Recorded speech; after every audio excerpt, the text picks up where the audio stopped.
Riverside Healthcare puts the health and wellness information you need well within reach. So imagine you've been in a hospital once or twice, or maybe visiting a family member who is ill in the hospital, and you might be wondering, where does all that medication come from?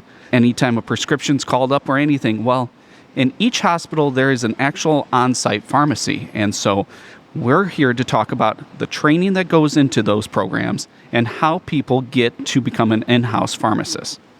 I'm Sean O'Connor, and I'm a marketing and communication specialist here at Riverside Hospital, and I'm joined today by Whitney Pelletier, who is the pharmacist at Riverside. What is your official title? So I am the pharmacy director here at Riverside. Okay. Alrighty. And what does BCPS stand for? Board Certified in Pharmacotherapy Specialist. Excellent. And so what went into that? Did you just go to pharmacy school, or did you have any type of after-school training, not like an after-school special, but postgraduate training, or what does that entail? So what I did is I went to pharmacy school and got my license to be a pharmacist. Once I was licensed, after 3 years of training, you are able to sit for additional board certifications, and you have to meet certain qualifications to be able to sit for those exams. Not everyone is able to meet those, but once you are able to, you're then able to sit for those specialty exams. And did you do a residency program of any sort? So I did not do a residency program. I'm kind of the untraditional path, the path that takes a little bit longer since I did not do a residency.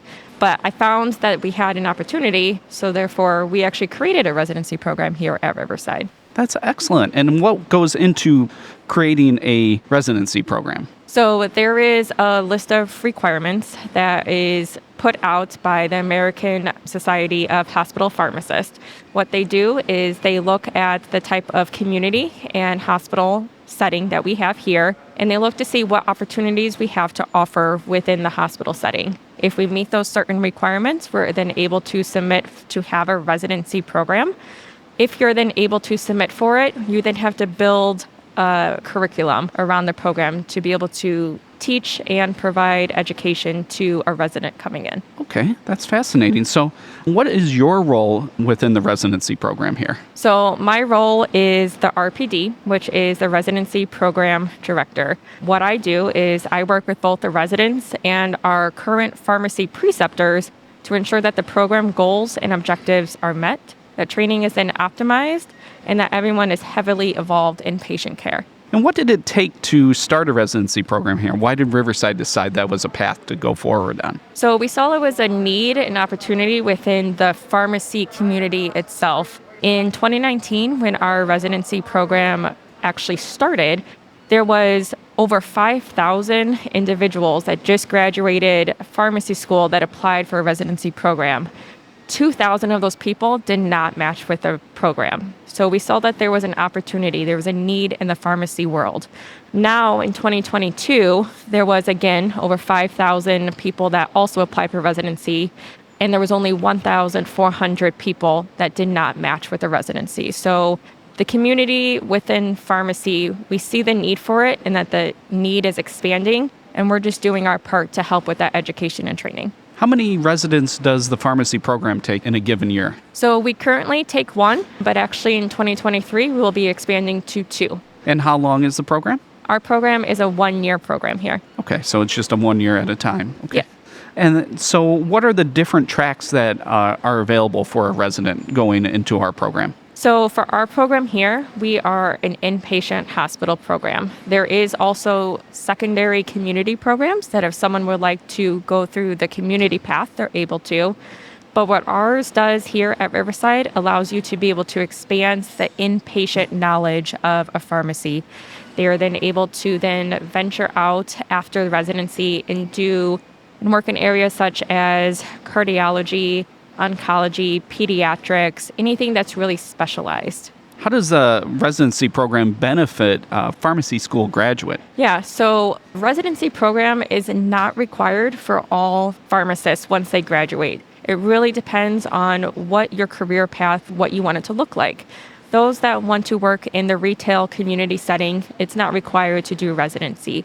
Those that want to do more clinical hospital-based, residency is becoming the new requirement for those. So if they want to be able to be at the bedside, with the providers doing patient care, they will have to have a residency. Do you wish you had done a residency program? Since I was untraditional, I was able to get the requirements and education training just on the job. There is always benefit. And since it's becoming the new norm, unfortunately, new pharmacists will have to do it. Yeah, I definitely get that. And that's what most people don't realize is that Riverside is a teaching hospital as well, correct? That is correct. Yeah, and so Riverside provides an exceptional learning environment that prepares residents and fellows to enter into practice with confidence in their clinical abilities. To learn more about graduate medical education at Riverside, visit riversidehealthcare.org/GME. Now back to the podcast with Whitney. Can you talk a little bit about the role of a pharmacy resident versus an attending pharmacist? Absolutely. So when we get a new resident, they're deemed still in training. They have to meet certain milestones throughout their course here. And typically halfway through their 1-year time here, they're deemed what's called independent. Once they are independent, they don't need an attending pharmacist to co-sign their notes anymore. They are really acting as that actual pharmacist at that point. So it is a good 6 months of training. That first 6 months, they have that attending pharmacist right there next to them, really teaching them and providing different skills they may not have yet. Yeah, and I think a lot of people outside of the hospital construct sometimes get confused by what a residency and a fellowship looks like. So can you kind of describe what the difference between the two is? Yeah, so a residency for pharmacy world is very general. It's a little bit of a lot of things. You're going to be learning leadership skills. You're going to be learning critical care skills, general medicine skills, oncology, where if you go into the fellowship for pharmacy, it's specialized. You therein are just learning one area of pharmacy, such as just pediatrics or just oncology. Okay. How many pharmacists do we have on staff here at Riverside? So pharmacists, we have 22 pharmacists here on staff. Wow, that's incredible. And that runs 24 hours a day, 7 days a week, correct? 365, yes. People don't realize that the hospital never shuts down, never stops. It is always going. It is always going. It is, I always describe it as a living, beating entity that is just, it's alive in a way, and it takes a full staff all the time. And even in the dead of night, there's always a need for medicine, correct? Absolutely, down to the last Tylenol tablet. So it's really beneficial when those residents get to that independent status. It is. So it really then becomes an additional member of our team that they are able to act and participate and provide that excellent patient care just along with our other pharmacists. So what does a day look like for a pharmacy resident? So it will depend on what rotation they're on, since again, we are doing a lot of little areas. So if they are on an area within the hospital in the morning, they are going through their patient charts. They are reviewing, looking for opportunities. They then go and meet with physicians or even patients and ask them questions. And they're providing those opportunities for improvement to their care back to the team. If they are on, say, their anticoagulation clinic rotation, they're seeing patients in the clinic. They're taking their INR numbers. They're providing that patient care direct face-to-face. And what kind of support does Riverside provide for our pharmacy residents? Is it mentoring opportunities? Is it potentially job stability coming out of school? Yeah. So we've actually have been able to retain 2 out of our 3 residents so far, leaving once they were done with their residency program. Our resident last year actually went on to do more specialized training at another location that she is currently working at. What we are able to provide is really that partnership with our current pharmacists here, and it's really a lifelong bond that they're able to provide. Are there any goals for the program going forward in the next couple of years? Yeah, so since we have just the 1 resident right now, we are expanding to 2 residents starting in June next year. In addition to that, we're going to now offer additional rotations in specialty pharmacy and ambulatory pharmacy, and that will be new and a great addition. And for those on the outside world, what does ambulatory mean? Ambulatory means in a clinic, such as your diabetes office or you're just going to your regular doctor's office in the community.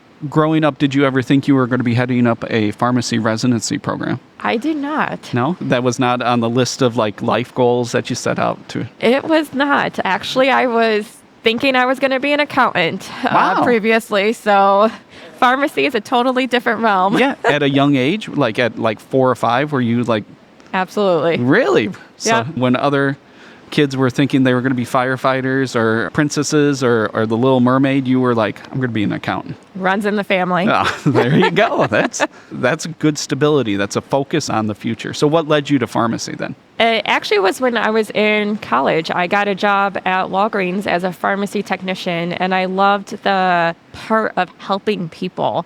And I decided I really wanted to get into any type of medical field, and I really enjoyed pharmacy, so I started to look down that path. That's very interesting. Anything else you want to share with me about the residency program or just life in general or to listeners? So if there's anybody interested in the residency program, they then would apply through the ASHP match program, and that will close the first week of January. Okay, and that closes the first week of January every year, correct? Roughly, Roughly. Yeah. Give or take. give or take. Right after Christmas. Don't forget, New Year, new you, get your residency. Yes. All righty. Thank you so much, Whitney. Thank you so Appreciate much it. for having me. All right. Thank you.